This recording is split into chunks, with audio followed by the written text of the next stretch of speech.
My wife said, "I want to have a girls' night at home. Can you stay at your friend's?" I said, "Sure, no problem." Then I installed hidden cameras throughout our apartment. I always was the helpful type. Before we dive deeper into this story, I have one small request. Please subscribe, drop a like, comment, and hit that hype button to boost this channel so more people can discover these incredible Reddit stories. The thing about being a security installer is that people forget you know how to watch them. They see the uniform, the toolbox, the polite smile, and they think you're just another blue-collar guy who fixes their problems and disappears. They're half right. I do fix problems, just not always the ones they expect. Lila had been acting strange for 3 months. Late nights at the office, mysterious phone calls she'd take in the bathroom, new lingerie that never made an appearance in our bedroom.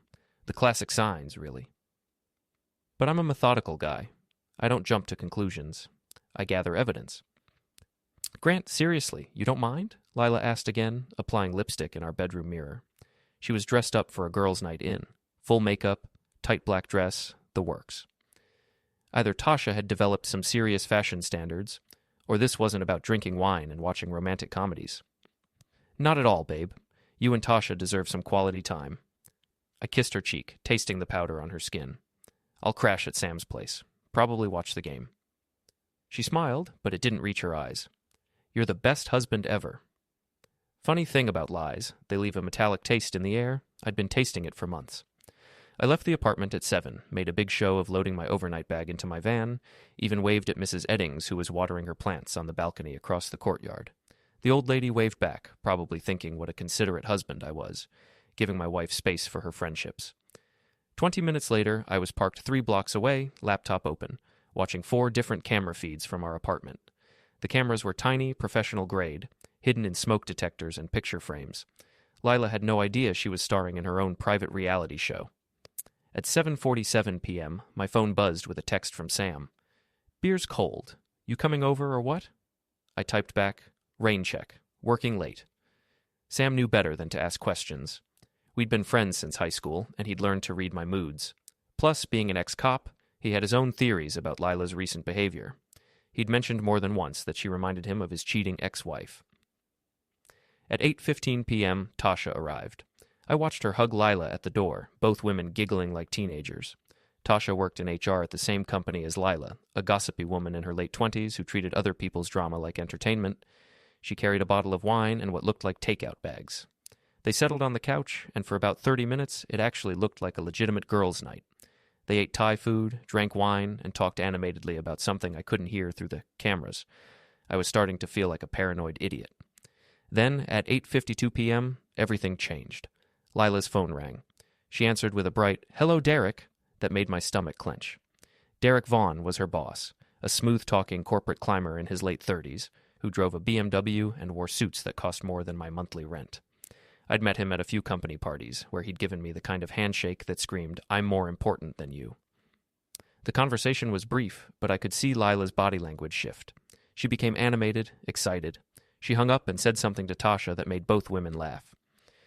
15 minutes later, Derek knocked on our door. I watched my wife let another man into our apartment, watched her kiss his cheek in greeting, watched Tasha play the role of wingwoman with practiced ease. The 3 of them sat on my couch in my living room, drinking my beer, while Derek's hand casually rested on my wife's thigh. The metallic taste in my mouth turned to acid. They talked for another 20 minutes, Derek and Lila sitting closer and closer together while Tasha provided cover, occasionally glancing toward the windows like a lookout. Finally, Tasha announced she was tired and needed to head home early. She gathered her things, hugged them both goodbye, and left. Derek and Lila didn't even wait for the door to close behind her. I sat in my van, watching my marriage dissolve in high definition, recording every moment on my laptop's hard drive. Part of me wanted to storm upstairs and confront them. Part of me wanted to drive away and pretend I'd never seen any of it. But the largest part of me, the part that had been installing security systems for 8 years, knew that evidence was everything, so I watched. And I recorded, and I planned. At 11:30 p.m., Derek left. Lila walked him to the door in my bathrobe, kissed him goodbye like they were a real couple, and locked the door behind him. She cleaned up the living room, hiding the evidence of their evening, then went to bed in sheets that smelled like another man's cologne. I drove to Sam's apartment and spent the night on his couch, staring at the ceiling and thinking about revenge. The next morning, I sat in Sam's kitchen, drinking coffee and uploading video files to my laptop. Sam, bless him, didn't ask questions. He just made breakfast and occasionally glanced at my screen with the expression of a man who'd seen this particular train wreck before. "You want to talk about it?" he asked, sliding a plate of eggs across the table. "Not yet, but I'm going to need your help with something." Sam nodded. "Whatever you need, brother." I spent 2 hours editing the footage, creating a highlight reel that told the story clearly and concisely. Lila greeting Derek at the door, the three of them drinking together. Tasha leaving, Derek and Lila on the couch, then moving to the bedroom. Derek leaving in the early morning hours. It was damning, undeniable, and about to become very public. At 10 a.m., I sent the video to 17 people, Lila's mother, her sister, her 3 closest friends from college, her entire department at work, including Derek's boss, and everyone in her contact list marked as Girls' Night Crew. I also sent copies to Derek's wife, his brother, and his golf buddies. The subject line read, "Girls' Night Cancelled, the truth about Lila and Derek." Then I drove home. Lila was in the kitchen when I walked in, still wearing my bathrobe, looking like she'd just woken up. She smiled at me with the same fake warmth she'd been serving up for months. "How was Sam's place? Did you guys have fun?" "Oh, we had a great time, watched some really interesting footage." I poured myself coffee and sat across from her at our kitchen table. "How was girls' night? You and Tasha do anything exciting?" Her smile flickered. "Just the usual. Wine, gossip, bad movies. You know how it is." "Actually, I don't, but I'm learning." My phone started buzzing with incoming calls and texts. Then Lila's phone joined the chorus. She glanced at it, frowning, then her face went pale as she read the notifications. "Grant, what did you do?" I sipped my coffee. "I shared some home movies. Turns out you're quite the actress, Lila. Very convincing performance last night." She grabbed her phone with shaking hands, scrolling through messages. I could see her reading the responses from her friends, her family, her coworkers. The words disgusting, betrayed, and homewrecker featured prominently. "You bastard," she whispered. "You spied on me." "I installed a security system in my own home. Perfectly legal. The fact that it caught you cheating with your boss is just good timing." Lila's phone rang. The caller ID showed her mother's name. She declined the call, but it immediately started ringing again. "Answer it," I suggested. "I'm sure she has some thoughts about your performance." Instead, Lila threw her phone across the kitchen. It hit the wall and clattered to the floor, screen cracked but still ringing. "You've ruined everything," she screamed.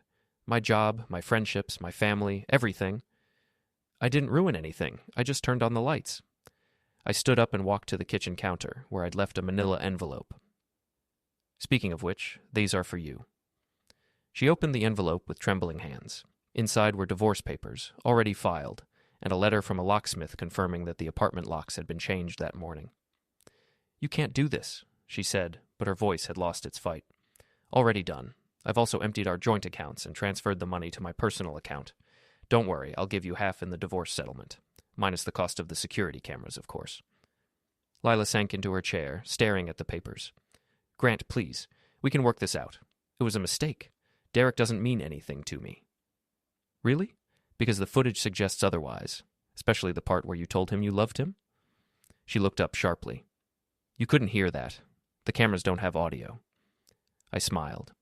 "Nuss, but I read lips. Occupational hazard of watching security footage all day." That was a lie, but she didn't know that. Sometimes the best evidence is the evidence people think you have. My phone buzzed with a text from an unknown number. "This is Derek. We need to talk." I showed the message to Lila. "Looks like your boyfriend wants to chat. Should I invite him over? We could make it a threesome conversation." "He's not my boyfriend," she said weakly. "Then what is he?" "Because from where I'm sitting, he looks like the guy who's been sleeping with my wife in my bed, eating my food, and drinking my beer. But hey, maybe I'm misreading the situation." Lila's phone, despite its cracked screen, managed one more ring. This time, it was Tasha calling. Lila declined the call, but I could see the fear in her eyes. "Tasha's probably wondering how her lookout duties went," I observed. "I bet she's getting some interesting calls at work today." "Leave Tasha out of this." "Too late for that. She's already in it.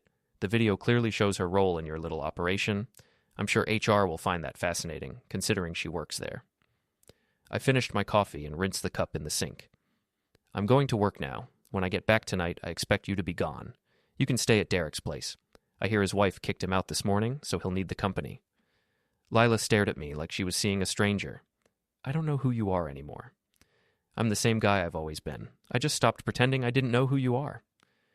I left her sitting in our kitchen, surrounded by the wreckage of her carefully constructed lies, and drove to work with the windows down and the radio up. For the first time in months, I felt like I could breathe. Derek's BMW was easy to spot in the parking lot of his luxury apartment complex. Midnight blue, vanity plates reading Climb 1, detailed to showroom perfection. The kind of car that screamed, I'm compensating for something. Sam and I sat in my van across the street, watching Derek pace back and forth in his ground-floor apartment. The blinds were open, giving us a clear view of his frantic phone calls and dramatic gesturing. Guy looks stressed, Sam observed, munching on gas station chips. Good. Stress builds character. It was 2 p.m., 3 hours after I'd left Lila with the divorce papers. Derek had sent me 6 more texts, each more desperate than the last. The final one read, My wife left me. My boss wants to see me Monday. This is all a misunderstanding. Please call me. I wasn't planning to call him, but I was planning to visit. You sure about this? Sam asked as we got out of the van. Absolutely. Derek and I need to have a conversation about boundaries.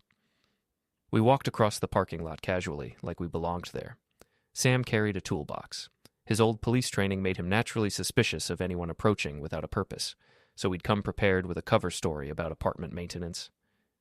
Derek's BMW was parked in a reserved spot near the building entrance. I knelt beside the rear tire while Sam kept watch. What are you doing? Sam asked. Teaching Derek about consequences. I unscrewed the valve stem caps and used a small tool to depress the valve cores, letting the air out slowly. Not slashing tires, that would be vandalism. Just releasing air, which was technically legal if morally questionable. While the tires deflated, I opened a small container of fish oil I'd brought from home. The stuff was potent. I used it sometimes to attract stray cats away from job sites. I poured it liberally over the leather seats through the slightly open sunroof. Jesus, Grant, that's going to smell like a seafood restaurant in hell. That's the point. I left a note under his windshield wiper. Enjoy the smell of karma, champ. A concerned friend. We were back in the van when Derek emerged from his apartment 20 minutes later. He was dressed in an expensive suit, probably heading to damage control meetings with lawyers or his boss. He approached his car with the confidence of a man who'd never faced real consequences for his actions. That confidence evaporated when he saw the flat tires. Derek walked around his BMW twice, phone pressed to his ear, probably calling roadside assistance. Then he opened the driver's door. The smell hit him like a physical force. He stumbled backward, gagging, one hand over his nose and mouth. Even from across the street, we could see his face turn green. That's beautiful, Sam said, laughing. Absolutely beautiful. Derek read the note, looked around the parking lot frantically, then kicked his own tire in frustration. His expensive shoe made contact with the rim, and he hopped backward, cursing. My phone buzzed with a text. I know you did this. We need to talk now. I typed back, Riverside Warehouse, 1247 Industrial Boulevard. 1 hour. Come alone. Sam raised an eyebrow. The old Hartley place? That's been abandoned for years. Exactly. Nice and private for our conversation. The warehouse had been empty since the textile company went bankrupt 3 years ago. I'd done security work there during the bankruptcy proceedings, so I knew the layout and had kept a key. It was perfect for what I had in mind. We arrived 30 minutes early and set up in the main warehouse space. Sam positioned himself behind some old machinery while I waited near the entrance. The afternoon sun streamed through broken windows, casting long shadows across the concrete floor. Derek arrived exactly on time, which impressed me. He'd changed clothes and somehow acquired a rental car, but he still looked rattled. His usually perfect hair was disheveled and his shirt was wrinkled. Grant, he called out as he entered the warehouse. Where are you? Right here, Derek. I stepped out of the shadows, hands visible, non-threatening. Thanks for coming. What the hell is wrong with you? My car, the video, ruining my marriage. What did I ever do to you? I almost laughed. What did you do to me? You slept with my wife in my bed, in my home. While I was paying for the roof over your head, you turned her against me, made me feel crazy for months while you two played house. What did you do to me? Derek's face flushed red. Lila came to me. She said your marriage was over, that you were emotionally distant and cold. She needed someone who understood her. Is that what she told you? That our marriage was over? I pulled out my phone and showed him a photo from 2 weeks ago. Lila and me at our anniversary dinner, smiling and holding hands. This was taken 14 days ago, our 5th wedding anniversary. Does she look like a woman in a dead marriage? Derek stared at the photo, and I could see doubt creeping into his eyes. She played you, Derek, just like she played me. The difference is, I was married to her. You were just entertainment. That's not true. We love each other. Really? Then why hasn't she called you today? Why isn't she here, fighting for your relationship? Derek's phone had been silent since we'd arrived. No calls, no texts, no desperate messages from the woman he claimed to love. She's probably dealing with the fallout from your stunt, he said, but his voice lacked conviction. Or she's already moving on to her next target. How long do you think it takes a woman like Lila to find another married man with money and a nice apartment? Sam emerged from behind the machinery, and Derek spun around, startled. Relax, I said. This is Sam. He's here to make sure our conversation stays civil. This is kidnapping, Derek said, backing toward the door. No, this is a voluntary meeting between 3 adults. You can leave any time you want. I gestured toward the exit. But if you do, the video goes to your company's board of directors tomorrow morning, along with some interesting financial records I found. Derek froze. What financial records? Expense reports. Hotel rooms charged to the company account. Dinners for 2 at expensive restaurants, all claimed as client meetings. Funny thing about client meetings, they usually involve actual clients. I was bluffing, but Derek's face told me I'd hit close to the mark. You've been using company money to wine and dine my wife, I continued. That's embezzlement, Derek, the kind that comes with jail time. I can explain those expenses. I'm sure you can. But will your explanation satisfy the IRS or the company's forensic accountants? Derek sank onto a dusty crate, head in his hands. What do you want? I want you to disappear, resign from your job, leave the city, and never contact my wife again. I can't just leave. I have a career, obligations. You had a career, past tense. After Monday morning, when your boss sees the video and the expense reports, you'll be lucky if they don't prosecute. Sam stepped forward, his ex-cop presence filling the space. Grant's offering you a way out, Derek. Take it. Derek looked up at us, and I could see the fight drain out of him. If I leave, you won't send the video to my family. Your wife already has it, but I won't send it to your mother, your brother, or your golf buddies, as long as you disappear and stay disappeared. And Lila? Lila is my problem, not yours. Derek stood up slowly, straightening his wrinkled shirt. I need time to arrange things. Find a new job, a new place to live. You have 1 week. After that, the video goes viral. He nodded and walked toward the door, then stopped. For what it's worth, Grant, I did care about her. No, you didn't. You cared about the thrill of taking something that belonged to someone else. There's a difference. Derek left without another word. Sam and I watched through the broken windows as he drove away in his rental car.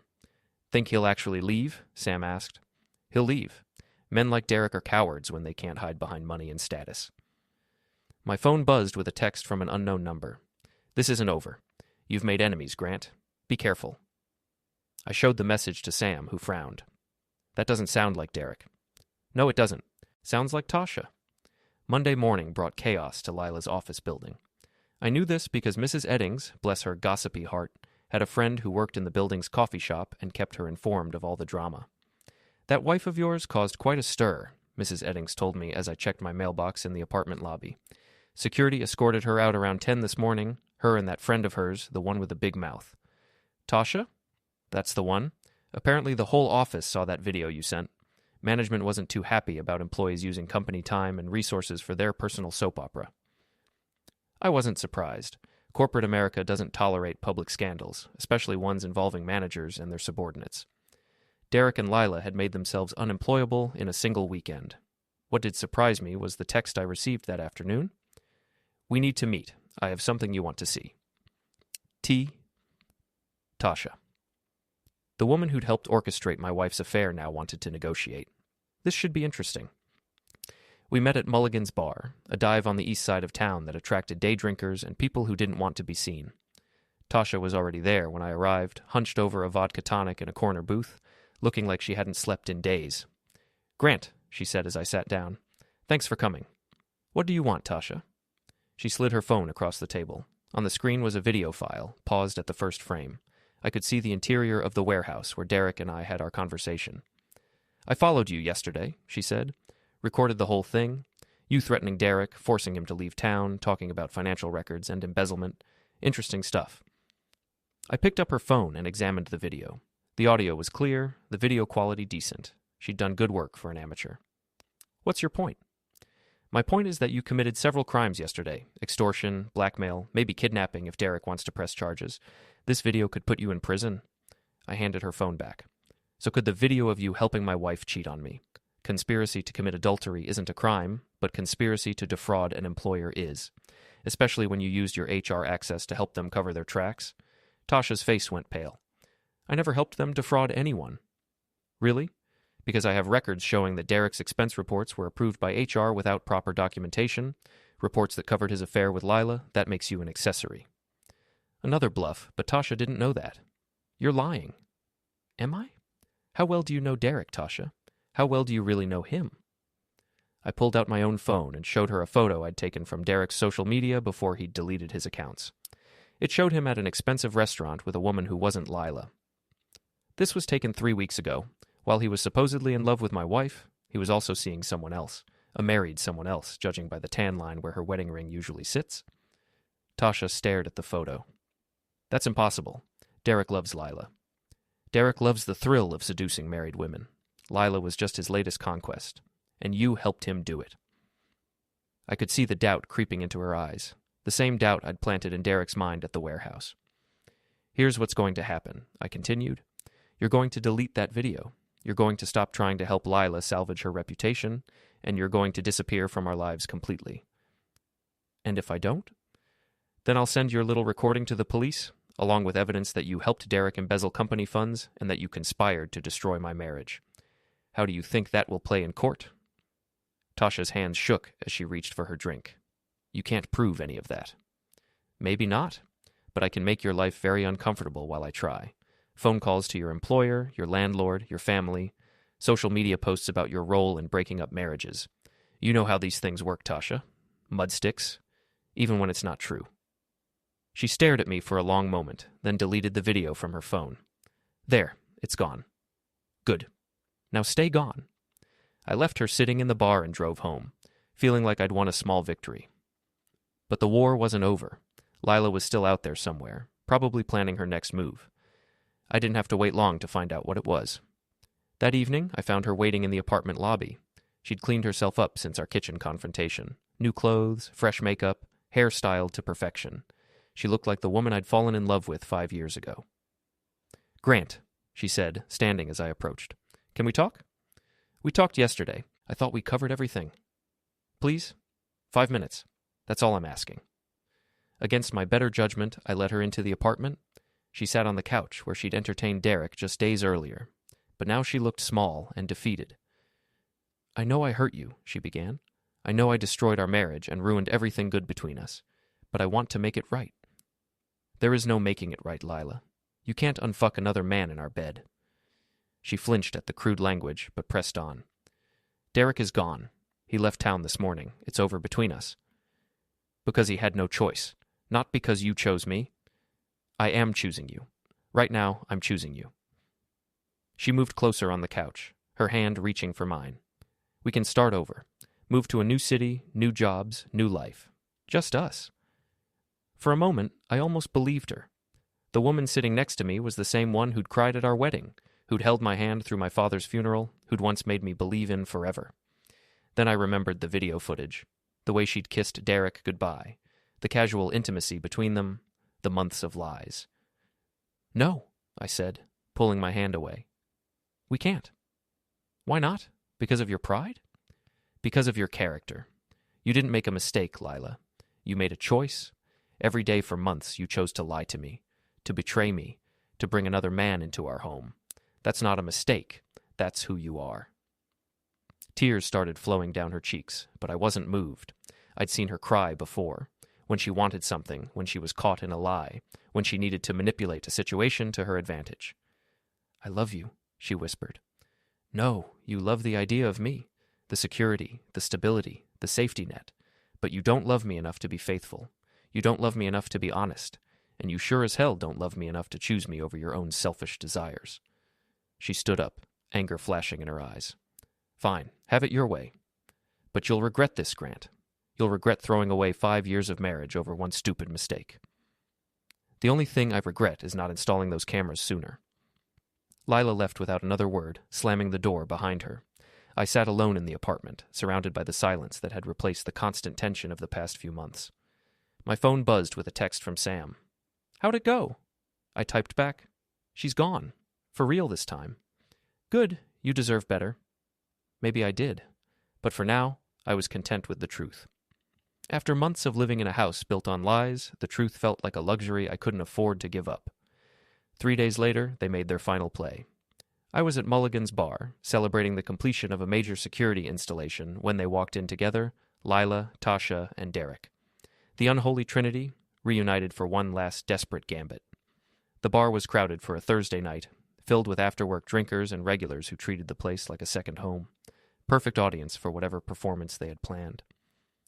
Derek approached my table first, his usual confidence restored now that he had backup. "Grant, we need to talk." "I thought you left town, Derek. Guess you're not as smart as your expensive education suggests." "I'm not going anywhere, and neither is Lila." He pulled out a chair and sat down uninvited. "We've been talking to lawyers. Turns out you broke several laws this week." Lila and Tasha flanked him, creating a wall of accusation across from me. Other patrons were starting to notice the tension, conversations quieting as people sensed drama brewing. "Extortion, blackmail, harassment," Tasha added, loud enough for nearby tables to hear. "We have evidence of everything." "Do you now?" I sipped my beer casually. "That's interesting."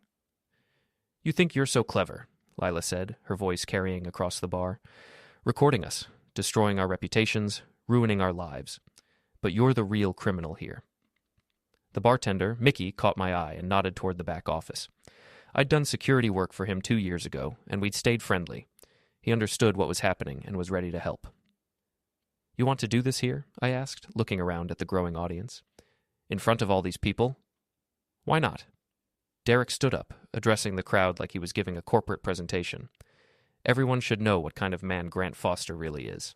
A stalker who spies on his wife, who threatens innocent people, who destroys lives for his own sick revenge." Murmurs rippled through the crowd. I could see some people nodding, others looking uncertain. Public opinion was a fickle thing, and Derek knew how to work a room. "He's abusive," Lila added, her voice breaking with practiced emotion. "Controlling and manipulative. I was afraid to leave him, afraid of what he might do." More murmurs, some sympathetic looks directed at Lila. She was playing the victim card perfectly, complete with tears and trembling hands. "He threatened to kill me," Derek announced. "Said he'd make me disappear if I didn't leave town. I have it all recorded." Tasha held up her phone. "We have proof of everything. The threats, the extortion, the abuse. This man is dangerous." The crowd was turning against me now. I could feel the shift in the room, the way people leaned away from my table, the whispered conversations about calling the police. It was a beautiful performance, really. They'd learned from their mistakes, coordinated their stories, and chosen the perfect venue for maximum impact. If I hadn't been prepared for exactly this scenario, they might have actually won. Instead, I smiled and pulled out my own phone. "Mickey," I called to the bartender. "Could you put this on the big screen?" Mickey nodded and took my phone, connecting it to the bar's entertainment system. The large TV above the bar flickered to life, showing a paused video file. "Ladies and gentlemen," I announced, standing up to address the crowd, "since we're sharing recordings tonight, let me contribute to the conversation." I pressed play. The video began with Lila greeting Derek at our apartment door, kissing his cheek, welcoming him into our home while I was supposedly at a friend's house. The audio was crystal clear. I'd spent 2 days syncing it with the security footage. "Derek, I'm so glad you could make it. Grant won't be back until tomorrow." The crowd watched in fascination as the story unfolded on screen.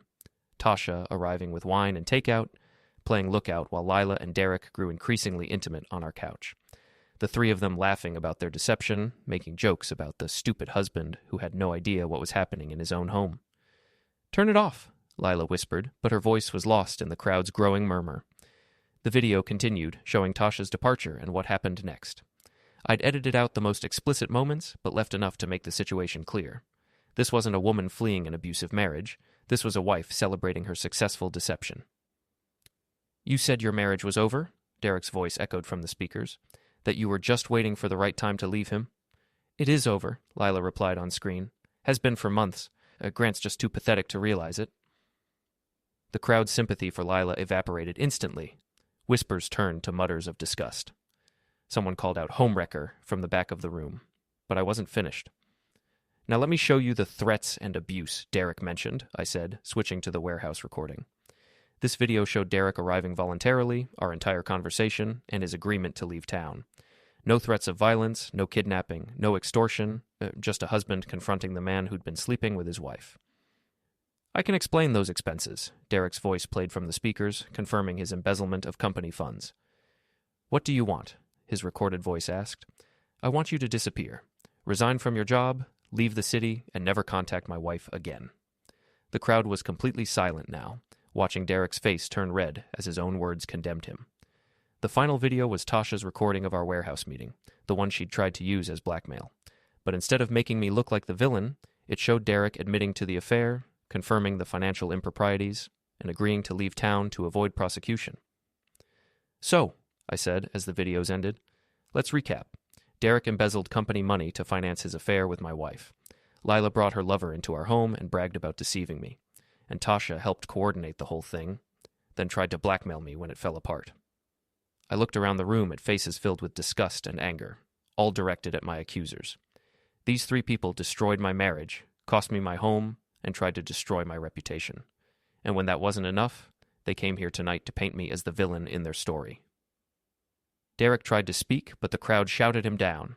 Someone threw a peanut at his head. Lila was crying. Real tears this time, tears of humiliation and defeat. The difference between their recordings and mine, I continued, is that mine show the truth. Theirs show desperate people trying to escape the consequences of their actions.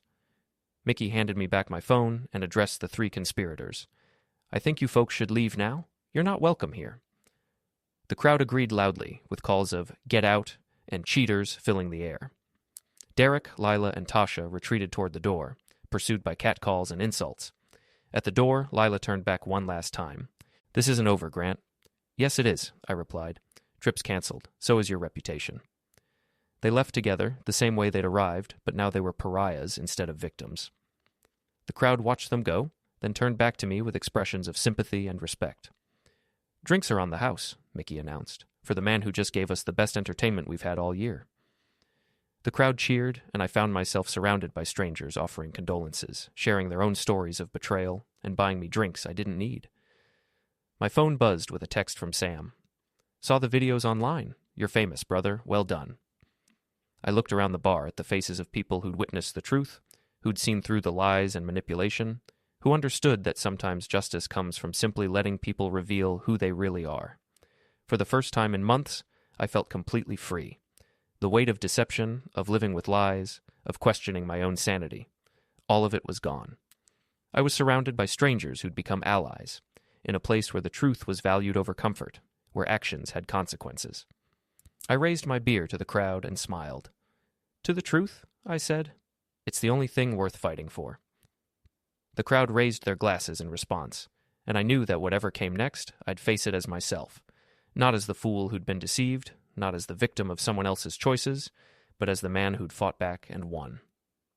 Derek, Lila, and Tasha were gone from my life forever, taking their lies and schemes with them. I was alone, but I was free, and that was worth more than any marriage built on deception. The truth had set me free, and I was never going back to living in someone else's lie.